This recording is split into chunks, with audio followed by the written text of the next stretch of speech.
Why the UK can't build anything? Oh, wait, why can't the UK build anything? January 2013. The small town of Theale, West Berkshire, has just announced plans for this, a new railway bridge. While not particularly remarkable, it was still predicted to cost around £2 million, a not insignificant amount of money. However, any concerns over budget were quickly brushed aside, as this would be a quick routine project that wouldn't take more than a couple years at most to complete. Okay. That, however, quickly changed. The project got caught in a web of delays, disputes over environmental impacts, accessibility standards, and planning rights. It's just a station. Work finally started in 2023, 10 years after the original project had Remember, been announced. if it looks Dang ridiculous or over-engineered, there are less abled peeps who might not have full hand function who use these things. And by that point, the budget had more than tripled to over £10 million. And it wasn't until January 2025, 12 years on from its announcement, that it was finally Building anything in the UK is hell? Why? completed. For the country which started the Industrial Revolution, this is a pretty dire record. It clearly doesn't have to be this 10 years just to build a fucking station. What the hell? hard to build things. Regulations? Halfway across the world, China faced a nearly identical problem, but they managed to deal with it in just 43 hours. Of course, they do run one of the strongest authoritarian governments in the world, which makes it a lot easier to get stuff done. But the thing is, even among democracies, Britain is something of an exception. In the last decade, Well, you can't really compare it to China. I feel like China's just like number one in a lot of things. the average infrastructure project in the UK took almost twice as long to approve as those in Germany or France. Something's gone clearly very wrong here, and on the surface, it looks like Britain's construction industry is simply broken. But when you peel back the layers, you see this is exactly what's meant to happen. The supposedly broken system is working exactly as intended, just not for the people you might expect. It's easy to laugh at stories like Theale's Bridge, but the truth is they're not exactly an exception. In the UK, just 0.2% of major projects are finished on time. What? That is insane! 0.2%? And 73% run over budget. This is clearly a much bigger problem, one baked into the very way modern Britain works. To really understand why the system is so broken, it's helpful to take a look at what actually goes into getting approval to build anything. Imagine you're trying to construct a new railway station. You've secured the land, somehow convinced the locals it'll all be worth the disruption. You open your laptop, expecting to find a checklist, a simple step-by-step guide for how to actually start building, but instead you Debbie, my cousin has seen a crane outside his house since he was a kid, and now he's married with a daughter, and the crane is still outside. What? find a labyrinth of paperwork, more than 20,000 pages of planning guidance, environmental regulations, and heritage protection laws, all written by different departments in slightly different legal dialects. There's the National Planning Policy Framework, Network Rail's design standards, building regulations, fire safety codes, environmental But like, just follow the regulations and it should be fine, right? Like, what's so hard? impact assessments, and about a dozen separate accessibility requirements. Now, to be Oh. fair, this isn't exactly unique to the UK. Pretty much every developed country has rules for how to build safely and sustainably, most of which began as well-intentioned efforts to make sure things actually worked. Bridges didn't collapse, stations didn't flood, and buildings didn't burn down. You know, the basics. But over time, those rules multiplied. Every time there was some safety incident, the solution was always to pile on another layer of regulation. Things have gotten so bad that the paperwork for a single infrastructure project will more often than not take longer than the actual construction itself. The application for Heathrow's third runway Gothic, I'll be there for 7 months. famously generated over 25,000 pages of documentation. What? To put that into perspective, if you were to stack all those pages on top of each other, the pile would stand taller than the runway is long. These mountains of paperwork required to get anything done have ended up creating entire industries of consultants, lawyers, and advisors Consultants. whose full-time job is helping people navigate these insane bureaucracies. And of course, the harder the system is to understand, the more valuable their expertise becomes. The environmental and sustainability consulting market alone is estimated to be worth over £6 billion, which is nearly the same as the UK's entire music industry. It's created a kind of self-sustaining ecosystem, one that feeds on its own complexity without ever actually producing anything of value. Now, that might all sound pretty ridiculous. After all, it certainly isn't in the country's interests as a whole to make building anything difficult. But that's where things start to get a little more complicated, because while it might be bad for taxpayers, commuters, and anyone who actually wants new housing or infrastructure, it's been great for the people who already own it. Deportation! Ooh. This phenomenon is so well documented that it's actually got its own name. NIMBYs, short for not in my backyard. Most of them tend Wire. to be middle class or affluent, which is why they're often described as the construction industry's version of a Karen.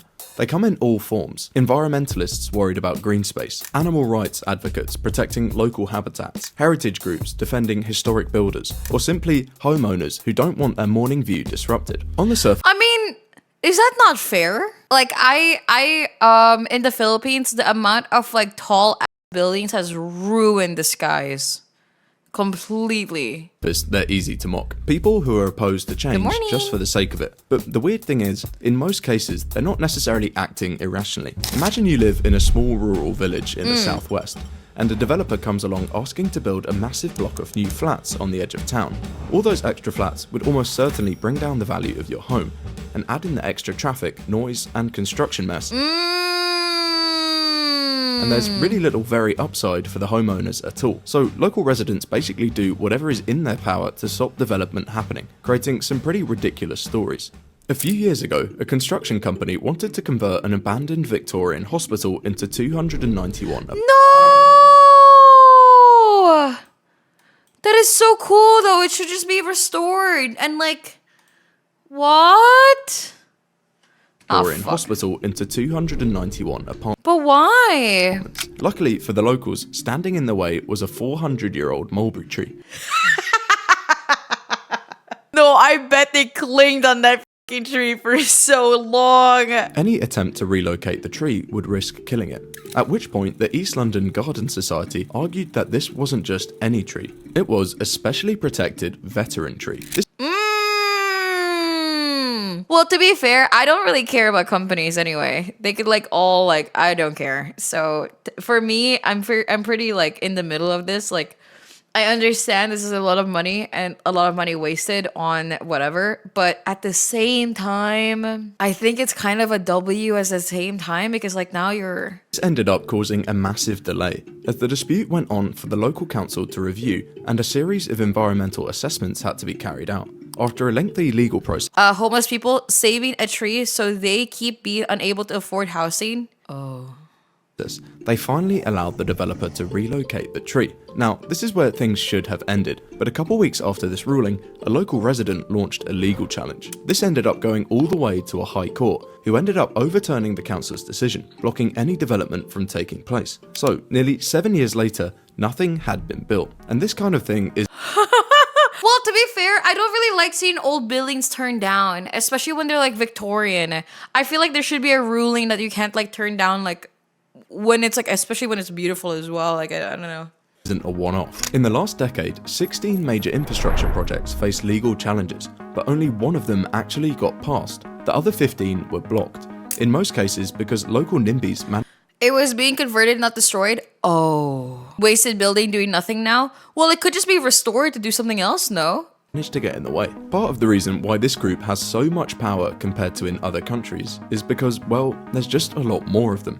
Back in the 1980s, Margaret Thatcher introduced a series of Oh my god, homeownership the music in the background reminded me of like a Samsung fucking alarm ring and it like freaked me out.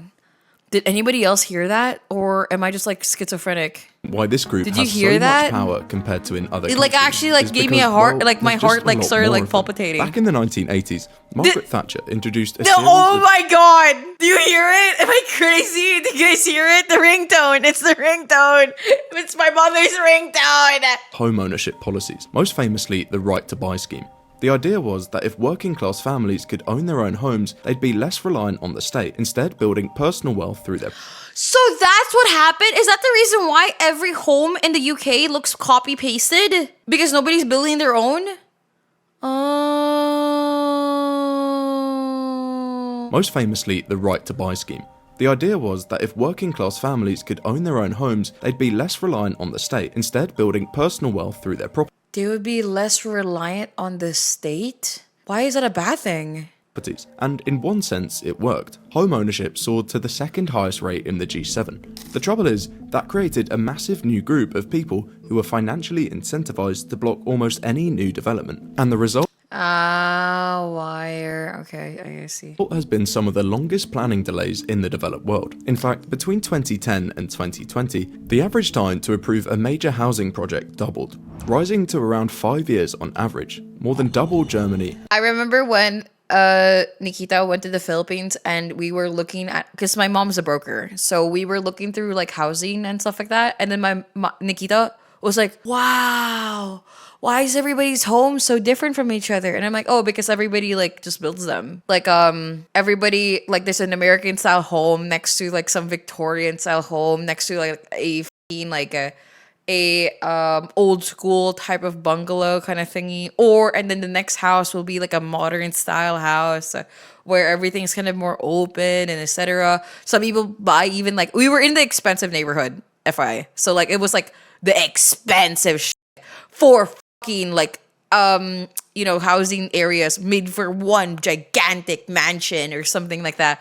All custom houses, each one so specific and so like you could literally tell which house is for like what kind of person with the way that their house is built. And 5 times that of France. So you're rich? It's not my house. I'm talking about the neighborhood. Now, as tempting as it is to blame a certain prime minister from the 1980s, the reality is a bit more complicated. Yes, the UK has one of the highest home ownership rates in the Western world, but it's not entirely unique in that respect. Singapore, for instance, has managed to get more than 90% of its residents onto the property ladder, and unlike Britain, it managed to build. Yeah, but the problem of Singapore is that like you're kind of stuck. There is no place to build new shits. Like it's such a small country.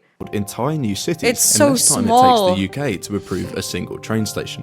So while widespread home ownership certainly hasn't helped, the deeper issue lies somewhere else, in a much more subtle but far more important feature of how the system was designed. This becomes pretty obvious when we take a closer look. UK ain't that big though? Okay, I think you're misunderstanding what I'm saying. Do you know how small Singapore is? Singapore is so small that you can literally go to the left side of Singapore, to the right side of Singapore, or all around Singapore in one singular day. It is tiny. It's like a tiny city, but it's a country. It's like more of like a city. It is UK is parts of multiple cities. So this, dude, at the actual legal they're framework literally the a city. UK uses to make these kind of. Manila is bigger than Singapore. Yeah, Singapore is a country that is smaller than Dubai, the city. Yeah, exactly. It's so when you compare. It's hard to compare a normal country with Singapore because like it's technically easier to like govern a fucking city. Planning decisions.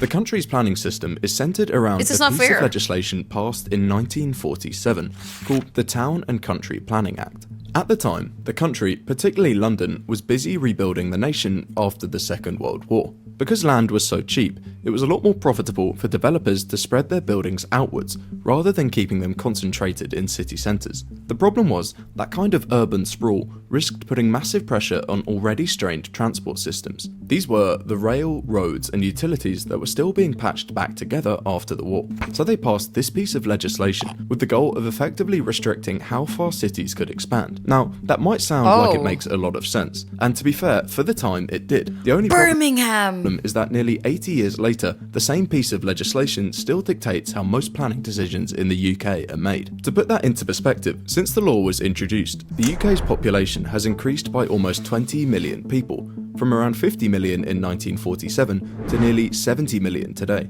And every single year it's still growing by roughly 300,000 to 400,000 people, more than an entire decade's worth of population growth back in the 1940s. Since then, the government has made some pretty significant attempts to change the rules around planning. In 2012, it created a new body called the Planning Inspectorate, designed to fast-track the biggest and most important projects. The idea was simple enough. If local councils were the bottleneck, just move the decision-making up a level. Now, I feel like it's not working if people have like all plannings are so delayed. If you think that sounds a little Dance. weird to try and cut down on bureaucracy by effectively creating another layer, then you'd be right. The new body's first big test came with HS2, a flagship infrastructure project meant to connect London and Birmingham with a high-speed rail line, eventually extending further north to Manchester and Leeds. Yes! No, oh my god, that would be so nice! Uh-oh. What went wrong? What went wrong? What went It didn't wrong? take long for things to start to go wrong. Almost from day one, the project ran into a wall of objections. Entire communities went out to protest the route, forcing the government to run roughly a quarter of the route through tunnels, which are about 10 times expensive to build. Then came the environmental lobby, complaining about the disruption of local ecosystems.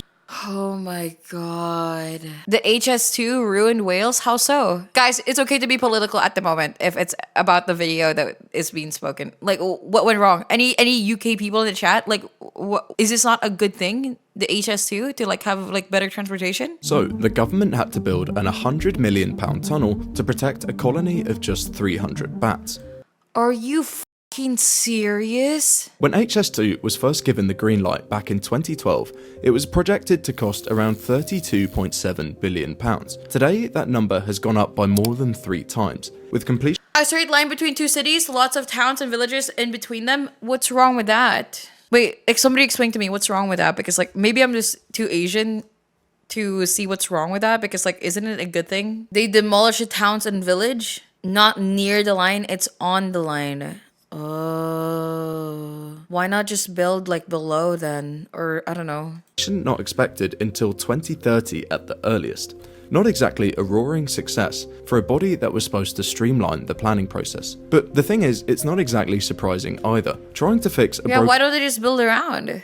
system of regulators by adding another regulator is a bit like trying to put out a fire by smothering it in oil. Actually taking steps towards fixing the country's broken planning system will require a lot more than any one piece of legislation. Yeah, but like at the same time, when it comes to development, sometimes somebody has to take the loss. I'm not gonna lie. It is what it is. When you want to like have like for the better of the country, I feel like, dude, this would have been worth it. I would have loved to be able to go to London in like under like 3 hours. But no, it takes like 5. The heart of the failure is really a much bigger question. Development? What do you mean? Is it not a good thing to have a high-speed rail? Oh my god, you know how nice it is to be in Japan and being able to go to another country, or I mean like sorry, not another country, but another city in like less than 10 minutes? Do you know how nice that feels? God, it is insane. I remember going to like Kyoto from like Tokyo and it only takes like 2 hours. It is so nice. Would you have your house destroyed for a train track? Okay, it depends if ever I'm able to get all the money back. If they pay me more than what the house is costing, I'll just move. If they give me compensation to move, then like, yeah, I'm okay with it. They offered fair market prices for the house they had to tear down. Yeah, so it is fine. If they don't pay you back, they leave you homeless. But I'm sure they will have to pay you back, right? I've seen these happen in America as well. The government should actually be doing. Over the past few decades, its role has expanded into almost most areas of national life. Housing, the environment, regional inequality, even urban design. Each one of those things on its own sounds reasonable, and in many ways they are. But the problems start when the government tries to do all of them at the same time. Every major project becomes a political balancing act, part infrastructure project, part social program, and part environmental plan. And in trying to satisfy everyone, it ends up satisfying no one. Ultimately, Britain's I mean, like, if it's better for the country, I feel like it's worth it, no? Like, I understand that housing will be gone and stuff like that, but like, they could just move in another area. Problem is that people brought up homes on a planned route, which caused prices to soar. Then fair market prices way higher than it should be due to people trying to cash in. Just move. I mean, if you get the money back from the house, like it's fine, right? Failure to build isn't just about inefficiency or poor management. It reflects a deeper institutional problem, one that's evolved over decades of layering. Yeah, if you pay me double for my house, I'll gladly sell the house and move. Yeah, same. Is that not the same for other people? Just move when your family has lived on the land for 200 years? Damn. Competing goals and interests onto every aspect of government. Maybe I'm just selfish, my bad. The original planning framework wasn't designed to handle the economic demands of the 21st century. Yet instead of properly reforming it, successive governments have simply added more complexity in the hope of reconciling everything at once. Each new rule, My home is 225 years old. Kind of hard to give it up. consultation, and oversight body was meant to protect something valuable.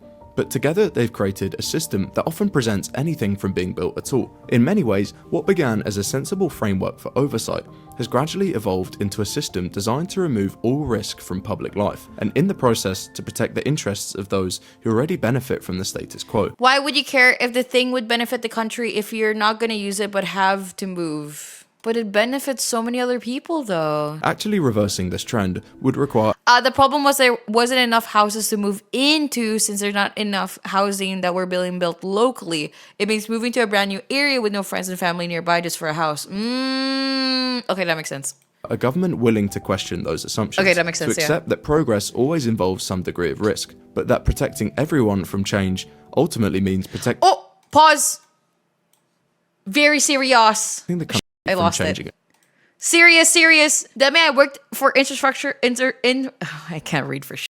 Infrastructure in the EU for a while, and we had to open up a sidewalk for some cable repairs.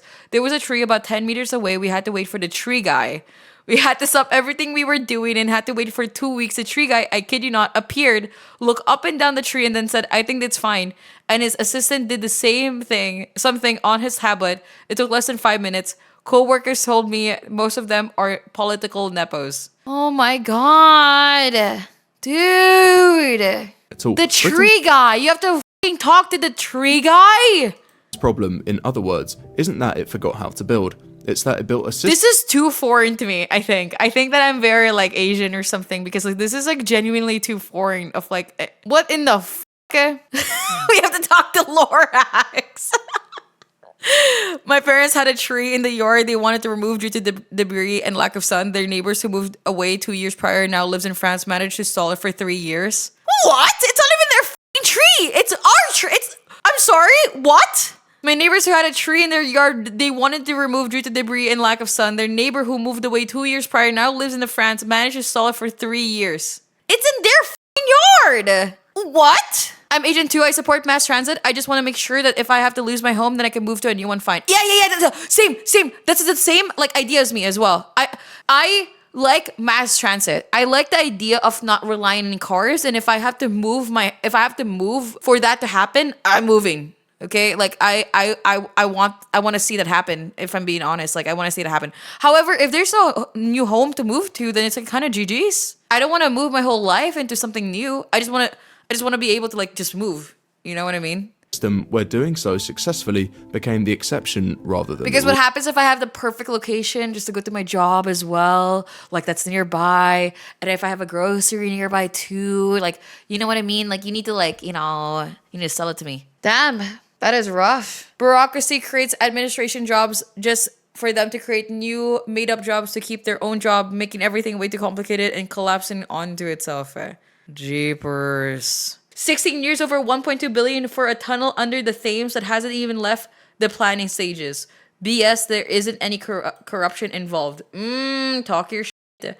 There's a regulatory capture whereby large companies lobby for more complicated regulations, knowing that their smaller competitors won't be able to handle them. Oh, wow, this is a mess. Uh-oh. Scottish Parliament billing a budget for 40 million. Everyone was up in arms because the cost was so high. The final cost is 440 million. Pure incompetence mixed with corruption. Oh, man. Yikes.